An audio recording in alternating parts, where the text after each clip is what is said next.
ইন্ডিগোর bowel দেখে ভাবছেন এ বাবা এবারে অন্য ফ্লাইট ধরবো, তাই তো? সব কোম্পানি আসলে কিন্তু ওই একই কয়েনের এপিটার ওপি। আমি এয়ার ইন্ডিয়াতে যতবার ট্রাভেল করেছি এক সমস্যা, ফ্লাইটের ঘাটতি, সার্ভিসের ভীষণ অভাব, আর এত চশমখোর কি বলবো। পুরো ফ্লাইট যখন ফাঁকা তখন এরা লোককে বলে আপনি আপনার যে কোনো পছন্দের সিটে বসতে পারেন। এবার মজাটা হলো তার জন্য লাগবে চার্জ। জাস্ট ভাবুন কি ছ্যাবলামি। ওখান থেকেও টাকা তোলার চেষ্টা করতে হবে। এ বাদেও এরা এত ছ্যাচরা যে আপনার জিনিসপত্র আর ট্রলির জন্য হ্যান্ডেলিং চার্জ নেবে, কিন্তু হাতে পেলে আস্ত আছে কিনা তার ভরসা কিন্তু ভগবানের ওপরেই রাখতে হবে।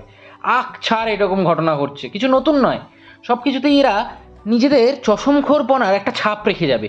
এরা কেউ কারুর থেকে কম যায় না। আমরা বিপদে পড়লে তখন এরা সমস্ত মানবিকতা ভুলে গিয়ে আমাদের পেট কেটে টিকিটের দাম বাড়ায়, আর পরের দিন অ্যাপোলজি লেটারটা লিখতে কিন্তু কেউ ভোলে না। এবার আমাদের ওপরে, আমরা এই উঁচুতলার কর্পোরেটদের ক্ষমা করব কিনা সেটাই ভাবার বিষয়।